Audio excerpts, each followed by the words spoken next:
আল্লাহ কখনো চান না তার বান্দা দুজকে যাক। আল্লাহ এত মহব্বত করে বান্দা সৃষ্টি করছে, আল্লাহ আমাদেরকে মহব্বত করে সৃষ্টি করছে, কিন্তু আল্লাহ কখনো চান না যে আমরা জাহান্নামী হই। এটা আল্লাহর কাম্য না। এই জন্য আল্লাহ পাক যুগে যুগে পয়গম্বর পাঠাইছে হেদায়েতের বাণী দিয়ে। আমাদের নবী শেষ নবী, আমরা শেষ নবীর উম্মত, এরপর নবী আসবে। কিন্তু আল্লাহ পাক হেদায়েতের পথটা খোলা রাখছে কি হিসেবে? যুগে যুগে আল্লাহ পাক সালেহীনদের জন্য খোলা রাখছে, মানে ওলি আল্লাহর পথ দিলেন। হেদায়েতের ওলি আল্লাহর পথ যুগে যুগে, হ্যাঁ, ওলি আল্লাহ আসতেছেন, তারা হেদায়েতের দাওয়াত দেন। আমার দয়াল নবী ইন্ডিয়াতে আসে নাই, ভারতবর্ষে আসে নাই। তখন কিন্তু গর্ব মহাদেশ, পাকিস্তান, আফগানিস্তান, আফগানিস্তান অংশ, বাংলাদেশ সহ ইন্ডিয়া, বিশাল একটা ইন্ডিয়ার উপমহাদেশ ছিল। এই দেশে দয়াল নবী আসে নাই, কিন্তু দয়াল নবীতে আদেশ প্রাপ্ত অনেক ওলি আল্লাহ এই ভারত জমিনে আসছিলেন। তাদের ভিতরে আল্লাহ হযরত খাজা মাইনুদ্দিন চিশতি আলাইহি, যার হাতে ওই যুগে 90 লক্ষ হিন্দু মানুষ মুসলমান হয়েছে। তখনকার যুগে, এই যুগে কথা না, তখন তো লোকসংখ্যা কম ছিল না, তখনকার যুগে 90 লক্ষ হিন্দু মানুষ মুসলমান হয়েছে। বাংলাদেশে হয়তো সাজু রহমতুল্লাহ 360 জন ওলি আল্লাহ আইসা তারা বাংলাদেশে ইসলাম প্রচার করছে। 360 আলিয়া দিলে এখন ভয় বর্ণনা করে। সাজু রহমতুল্লাহ বাজারে দিবা দিয়েছি, হ্যাঁ, দিদারা কত কষ্ট করে ইসলাম প্রচার করছে। আপনি যে কোনো জায়গায় যান, ভারতবর্ষ আরো জায়গায় যাবেন, শিরিন শরীফ, আপনার শেখ আহমদ বুজানি, উনি প্রকৃতি ইসলামকে কায়েম রাখছে। এটা খুব একটা বিরাট ব্যাপার। তিনার উসিলে আল্লাহ পাক ইসলাম এই পাকগুলো মাসে কায়েম রাখছে। এই হিসাবে বাসাত করে দিনে ইলাই ধর্ম, বাসাত করে দিনে ইলাই ধর্ম নামে ধর্ম বাইক ছিল। মাদ্রাসা বন্ধ করে দাও, মসজিদের দরকার নাই, হ্যাঁ, মূর্তি পূজা চলবো, নামাজ চলবো, জিগরা করে আসবে, দিনে ইলাহি ধর্ম। ওই যুগে সাতপুরের বিরুদ্ধে কথা বলা বলে সাহস ছিল না। আর অনেক আলেম ওলামাকে সঙ্গে নিয়ে এই কামটা করছে, অনেক আলেম ওলামাকে সঙ্গে নিয়ে কামটা করছে। এই যে দিন ইলাহি ধর্ম কিছু কিতাব পত্রে লিখছে। কিন্তু যখন বাদশা দিন লেখা শুরু করলো, তো আগে প্রকৃতি ইসলাম থেকে আমরা যে ইসলাম আমরা পেয়েছি ওইটা বিকৃত করে ফেলছি। কিন্তু আল্লাহ পাক হযরত শেখ আহমদ সেরেন্দি মুজাদ্দিদ আল-বুসানিকে আল্লাহ পাক এই বাদশার আকবর খাড়া করে দাঁড় করালেন। আল্লাহ দাঁড় করালেন, উনি প্রতিবাদ করলেন যে লাগে আমার মৃত্যু হোক, বাদশা মৃত্যুর মধ্যে বাইরে ফেলে কোনো কথা নাই, কিন্তু প্রকৃতি ইসলামকে বিনষ্ট করতেছে, এটা বরদাস্ত করা যাবে না, কথা দিলেন। উনি বাদশা আকবরের বিরুদ্ধে প্রচার করেন যে ইসলাম প্রকৃতি দয়াল রেখে গেছে, ওটা মানবো, বাদশা আকবর মানা যাবে না। এই কথা বাদশা আকবরের কেন হয়ে গেল? বাদশা আকবর নাকি দাগে বাড়াইল, ওনার সঙ্গে সম্মতি দাগে বাড়াইল। তিনি কোনো ভয় করলেন, নির্ভীক হয়ে গেলেন। তো ওখানে অনেক কথা, আমি ওইগুলো লম্বা সরে বলতেছি না। যা বাদশা আকবর ওনাকে সরাসরি বললেন যে আপনি, হ্যাঁ, আমার দরবার ওখানে আসলেন, কুটকি ভাজতে আসছে, তাজিমে গেট আছে, যার জন্য মাথা উপরে যাওয়া লাগে, বাসা তাজিম সাজদা করতে লাগে, বাসা হয় না ঢুকতে সাজদা যাওয়া লাগে, তাজিমে সাজদা যাওয়া লাগে। উনি বলে কি আগে মাথা না দিয়ে আগে পিছন ঠেক দিছে, কুটকি ভাজ দিয়ে গেছে, সহজ কথা দিলেন, বাসা থেকে আগে ঢলে গেছে। আরে কি আমার অপমান করলো,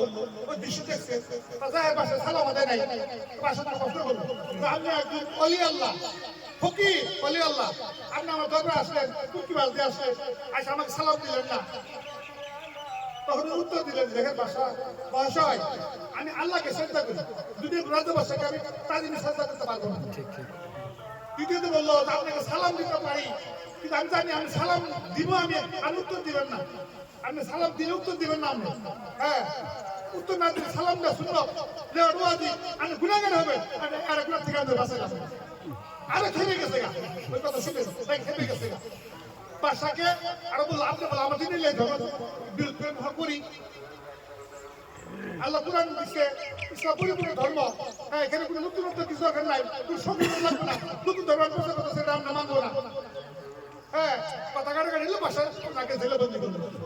ওই যুগের বাসা হচ্ছে কোনো আইন আদালত নাই, জামিনের ব্যবস্থা নাই, জেলখানে পয়সা করা লাগবো না, জেলে পয়সা করা লাগবো না। আল্লাহ করলেন কি, আল্লাহ কুতুব থেকে আবেন না, ওই জেলখানার ভিতরে যেগুলো মানে কয়েকটি ছিল, চুর ডাকাত গুন্ডা যত অপরাধী ছিল, তারা তাদের সাথে সহপথ পাইয়া, হ্যাঁ, তিনার সাথে নামাজ পড়ে জিকির আজরা করে জেলখানায় না আল্লাহ নামে ধরে গেছে। কয়েকদিন নাই সমুদ্রের কাছে মুরিদ হয়ে জিকির আজকার করে নামাজ পড়ে জামাতে শহীদ হ্যাঁ একটা আলাদা পরিবেশ হয়ে গেছে পাশে কাছে খবর গেল যে কি কোন ব্যক্তি রান্না জেলখানা বন্দি করছেন জেলখানা নাই সব আল্লাহ আল্লাহ হয়ে গেছে সবাই হ্যাঁ সেখানে পাঁচ জামাতে নামাজ হয় জিকির আজকার হয় বিলাত বাড়ি লয় হ্যাঁ পরিবেশ বাসা এগুলো কিছু প্রত্যক্ষ করলেন হ্যাঁ এলাকা তো কোনো পারা গেছে না এক উপায় কি সমস্ত কয়েকদিন ফেবার হয়ে গেছে যত ধর্ম করে দিয়েছিল হ্যাঁ তারপরে ফেবার সবাই কোনো ভক্ত হয়ে গেছে তারপরে দেখাই দেখে তো মুক্তি দেয় না আল্লাহ করলে কি বাসা করে একটা মতো ছেলে তার নাম ছিল সেলিম বা জাহাঙ্গীর তাই না সেলিম বা জাহাঙ্গীর এই আসল সেলিম জাহাঙ্গীর রাখতে আপনি সেলিমের দিন আল্লাহ বেমার সেলিমের একটা আল্লাহ বেমার ভালো বাসার ছেলে ভারতবর্ষ সব ডাক্তার দেখাইছে কবিরাজ দেখাইছে হাকিম দেখাইছে সব ধরে চিকিৎসা করছে ছেলে ভালো হয় না বাসিতে অস্থির হয়ে গেল না আমার ছেলে মরে জায়গা এই আমার এই বিশাল রাজত্ব কে চালাইবে একটা মাত্র ছেলে বাসা হ্যাঁ ছেলে ভালো হয় না আর বাসায় চিন্তা ঘুম নাই খাওয়া নাই অস্থির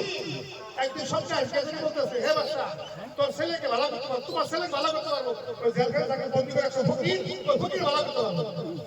ওই ফকির তোমার ছেলে ভালো করতে পারবো এই শব্দ দেখে সারাতে ঘুম পারে নাই সকালে তাহাই নিয়ে এসে বললো আপনি যদি আমার ছেলে ভালো করবেন আমি মুক্তি দিব তখন বললো যে আমি ছেলেকে ভালো করে দিব কিন্তু আমার শর্ত আছে কি শর্ত বললো প্রথম আমি জীবন ধরে আমি দিনে ধরে বিরোধ করবো আমি দিনে আমরা এস করতে পারবেন না পাশা গেল বন্ধু আর মেলা দিয়ে শর্ত দেওয়া করে ছেলেকে ভালো করে দিল ছেলে ভালো করে দিল ওই বাসা দিনে এলে ধরো বন্ধ হইল আরো অনেক লম্বা চলে কাহিনী আছে আর এখানে বলবো না তো উনার নসিলে আল্লাহ পাক পবিত্র প্রকৃতি ইসলাম ভারতবর্ষ জমিনে পাক ভারত মহাদেশে বাংলাদেশ সহ প্রকৃতি ইসলাম কায়েম আছে ছেলে বাসা দিনে এলে ধর্ম দিনে থেকে গেল মূর্তি পূজাও করো নামাজ পড়া দিনে রেখে করো হ্যাঁ কোনো মানে ইস্যু এরকম ইস্যু জানা কথা করতেছিল যাই হোক আমরা বলতে বড় উদ্দেশ্য ছিল বড় কথা শুনে গেলে আসলে হবে না তো আল্লাহ পাক কিন্তু পুরো জান্নাতে বান্দাকে জাহান্নামে যায় জাহান্নামে দিতে চায় না আল্লাহ মুক্তি দিতে চান এই জন্য আল্লাহ পাক বান্দাকে বিভিন্ন উপহার দেন প্রস্তাব দেন উপহার হ্যাঁ বিশেষ উপহার দেন ওদের উপহার হলো রমজান মাস আল্লাহ তো থেকে উপহার রমজান মাস এক মাস রোজা করবো আর যায় সেটা লাইলাতুল কদর পালন করবো লাইলাতুল কদর এক রাতে ইবাদতের মূল্য আল্লাহ পাক বলছে 1000 মাসের চেয়ে উত্তম 1000 মাসের চেয়ে উত্তম এক মাসের ইবাদত হিসাব করে দেখেন 83 বছরের সমান এক রাতে ইবাদতের মূল্য 83 বছরের সমান আল্লাহ তাআলা পুরস্কার তাতে তবু বান্দা জাহান্নামে না যায় কারণ ইবলিস চ্যালেঞ্জ করছে শয়তান আল্লাহ চ্যালেঞ্জ করছে যে আমি এই আদমের জন্য আল্লাহ তো বেশ থেকে বিতাড়িত হইলাম লানত তো আমার গলায় বললো আমি তোমার আদমকে কখনো বেশ দিয়েছিলাম সবাইকে জাহান্নামে বানাবো আল্লাহ চ্যালেঞ্জ করে আসছে শয়তান কে আমাকে আল্লাহ হাত চাই দিছে চ্যালেঞ্জ করে আল্লাহ দিছে তাই দিছে চেষ্টা করে দেখবি কিন্তু আমার প্রতি বান্দাকে তোমরা করতে পারবি না তুই ধোঁকা দিয়ে গুনাহ করাবি আমাকে তোবা করে মাফ করে দেবো তোর আমার কাছে তোকে তোবা করবো আর মাফ করে দেবো এই জন্য আল্লাহ সহজ করে দিয়েছে গুনাহ দিয়ে শয়তান ধোঁকা করে আল্লাহ মাফ করে দেয় কিন্তু তোবা করতে লাগে আল্লাহ বান্দাকে বললো জাহান্নামে মারা যায় না জাহান্নামে চাই না কিন্তু মানুষ যদি এই পুরস্কার যদি গ্রহণ না করে বছরে 11 মাস জীবনে চলে এক মাস সুন্দর রাখা লাগে এই তো সুন্দর সহজ শান্তি পালন হলো অনেকে পায় প্যারি বানি তাও অনেকে উল্টা করে নাই হ্যাঁ সবাই বলে এক রাত এবার হ্যাঁ সবাই পালন করছি কি মনে হয় সবাই করছি করে নাই তাহলে ওই সব বন্ধ গেলে কি মাফ করবো মাপটা কি হিসেবে কোনো শিলা লাগবে না কোনো শিলা মাফ করবো তাদের জন্য জাহান্নাম যারা এই পুরস্কার গ্রহণ করে না পুরস্কার গ্রহণ করে না তাদের জন্য জাহান্নাম আমি লম্বা চূড়া করি না আমরা এছাড়াও আল্লাহ বলছে আমাকে ভয় করো এবং সত্যবাদীর সঙ্গী হয়ে যাও আমাকে ভয় করো এবং সত্যবাদীর সঙ্গী হয়ে যাও এই কথাগুলো আল্লাহ স্পষ্ট বলছে সত্যবাদী কারা তাদের জায়গা নেই চিন্তা ভাবনা করে মোটা কাপড় সাহায্য করবেন হ্যাঁ তরিকা রুচি চাকরি না করি উপকারটা পাবো কি উপকার পাওয়া যাবো কি কিছু করতে লাগবো কিন্তু সহজ আবাদত খুব সহজ আল্লাহ হ্যাঁ তো আমরা যেন অবহেলা না করি দুনিয়া আগে সচেতন দিয়ে জানি কিন্তু চিন্তা করি না আগে মানুষ ঘুরাই বসছে বৃদ্ধি বসে আজকে ঘুরাই বলে কি যুবক যুবক মানুষ পড়তেছে হ্যাঁ ভালো ভালো বলা দাঁড়িয়ে মোটর সাইকেল অ্যাক্সিডেন্টে পড়ে আউশ করে অ্যাক্সিডেন্ট মোটর সাইকেল আউশ করে পড়ে এছাড়াও কিছু ব্যাপারে পড়ে 40-50 বছর বলা হার্ট অ্যাটাকে পড়ে স্ট্রোক করে মরতেছে আগে ঘুরাই বসে আগে না আগে 100 বছর 80 বছর বাঁচতে আর 50-60 বছর হ্যাঁ তো গতিকে ছোট্ট জিন্দগি কিছুই না পরকাল অনন্তকাল অনন্তকাল আমরা যদি পরকালে চিন্তা করি আমরা যদি পরকালে চিন্তা করি আল্লাহ পাক আমাদেরকে সঠিক পথে রাখছে আমরা কিন্তু সঠিক সুন্দর পথে আছি ভালো পথে আছি হ্যাঁ ওতে আমরা যেন অবহেলা না করি আমরা যেন নিজের পরকালে চিন্তা করি অপরূপ জিন্দগি তার শেষ নাই অপরূপ জিন্দগি শেষ নাই আর দুনিয়াতে তো মেহনত খাইতে লাগে দোকান করে খান চাকরি করে খান লাঙ্গল ধরে খান গৃহস্থী করে খান হ্যাঁ বিভিন্ন কত মেহনত করি ওখানে কোনো মেহনত করতে না আমরা সেবা করেন আল্লাহ পাক ওখানে গেলমান নামে এক প্রকার খাদেম মানের গেলমান তারা আমরা করে 24 ঘন্টা সেবা নিয়োজিত থাকবো এখানে আনা বিনা দুনিয়াতে হাই বানায় ঢুকতে লাগে নদী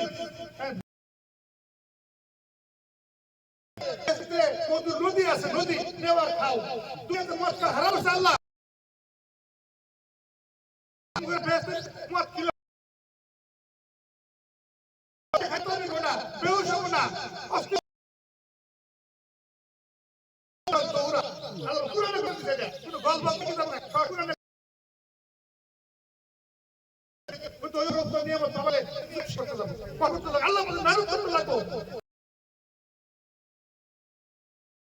আল্লাহ আছে না এরকম ভূত আছে বলা নিজের সময় করবেন না খুব